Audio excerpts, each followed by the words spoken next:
Grand rising, grand arrival, grand return. Peace and blessings to the righteous and repentant alike. I am Sophia of the Americana Band of Indians, and this is your daily transmutation report where we practice manipulating the incoming rays to the earth in a format that best serves our Creator. Today is Saturday, September the 28th, 2024, 6 a.m. Eastern Daylight Time, coming to you from the Sunshine State. We have our sun at 5 degrees of Libra. Our moon is at 18 degrees of Leo, moving closer to our Libra new moon coming up soon. We have a lot of energy flowing, but the two major points that it's flowing to is our Pallas Athena, which is wisdom, strategy, and integration of masculine and feminine, and also our north node. Whereas the kite energy was really going into our south node, our roots, our Pallas Athena and north node, karmic past and lessons to learn, and wisdom. Those things are really, really being activated.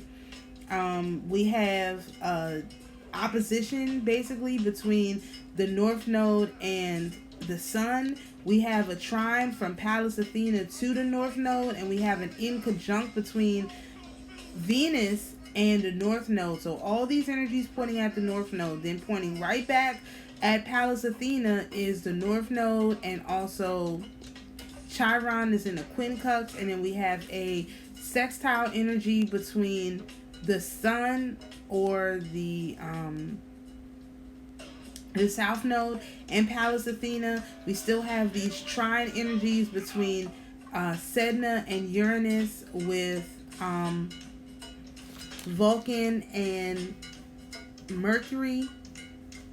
Basically, well, actually, I think the trine is between Vulcan and the Black Moon Lilith. So we still have these energies flowing around, and the sun or the moon is in a sextile at 18 degrees of Leo, is in a sextile to Juno, which is at 17 degrees of Libra. So one thing I will point out is when there's a bunch of stuff happening and none of it involves Neptune, as soon as Neptune gets an activation, the gaslighting increases. So it's almost like the Neptune energy can't really do anything until it can't do anything on its own. On its own, it's floating by itself. You can tap into it, you can use it, but if it gets activated by any of these, major placements, not necessarily the minor ones, that's when you start to see a lot of the gaslighting kick up. That's what it seems like to me. Alright, so we're on day 26 of our moon cycle. This is a 25.3 day old moon. This is a waning crescent. We have 15.2% illumination with a moon rise time of 3:30 a.m. and a moon set time of 5:24 p.m. So for our moon governor for today, we have Impebin. That's the best way I can pronounce it.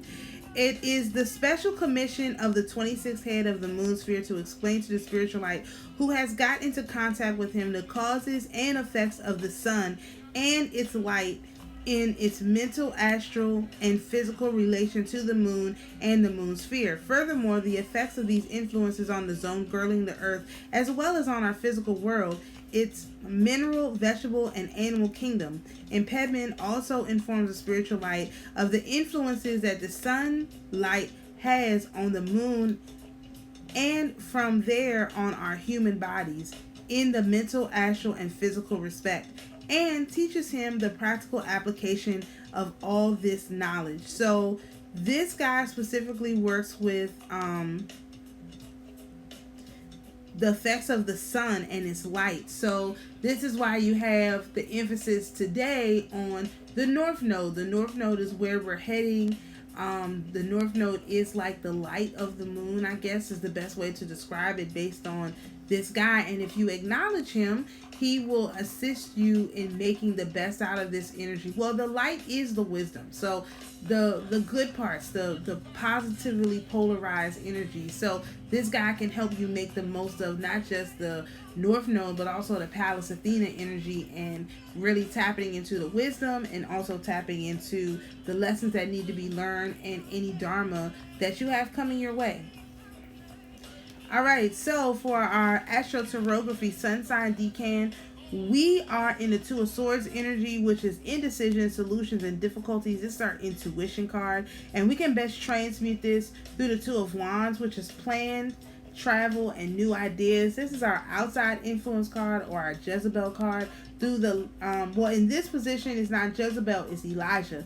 Through the lens of the 8th house in Aries, which is to be active when searching for the truth, meaning you have to go out and search for the truth. So again, the difference between, which we are really getting to see up close, the difference between how Jezebel handled her situation and how Elijah handled his situation is, as soon as he called that fire down and he completed the job, he got his physical reward, the job was done, he ran out into the woods because he had no idea how it was done. He had no idea how this thing happened, and he had to go out there in order to figure it out. Whereas Jezebel, having, sacrificed her husband, sacrificed her son, knowing that she should have been killed, basically sat back and said to herself, well, I'm the queen. Of course they're not going to kill me. Let me just get myself pretty and sit here and wait for them so that I can do a negotiation.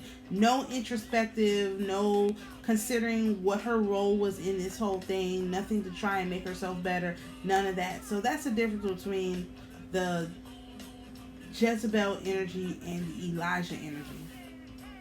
All right, so, and again, just to make that more clear, in our North Node decan, we have the Two of Wands, which is plans, travel, and new ideas, and outside influence, which is our Jezebel card in this position, and the Two of Swords, which is indecision, solutions, and difficulties, which is our intuition card, through the lens of the first house in Libra, which is to find yourself in others and look for your balance. Again, Jezebel did nothing to find herself in these other people. She did nothing to look for her balance. She only kept things the way that they were, and she made no effort to actually make any sort of things be better. So that's exactly what we see here, and what we have to see within ourselves. For the Tree of Life yearly progressions and predictions, we are in Venus energy. This goes until October the 17th. This is the Eight of Swords, which is overthinking, self-criticism, and entrapment. We can best transmute this through the Eight of Wands, which is travel, movement, and communication, through the lens of the 9th house in Gemini, which is learn how to properly use words and wisdom. Again, know when to hold them, know when to fold them, know who to help, use your intuition for that, but then also know when it's you that needs to be helped. See what you can see in other people, see when you need to get the outside influences to prove themselves. Put everything in its order. This is literally feels like a step-by-step how to recalibrate this energy. We have gotten so away from all of this energy, nobody knows how to calibrate it, but this is walking us through the step-by-step how to recalibrate this energy. So if you enjoyed this type of astrology content, please feel free to join us on YouTube, where my handle is Sophia Spiritualite. And if you would like a copy, PDF of all of these files, please go to our Schumann Mystery School on Patreon. The link is in the description, and join us there. Thank you so much for joining us for today's daily transmutation report. Peace and blessings, and we'll see you tomorrow.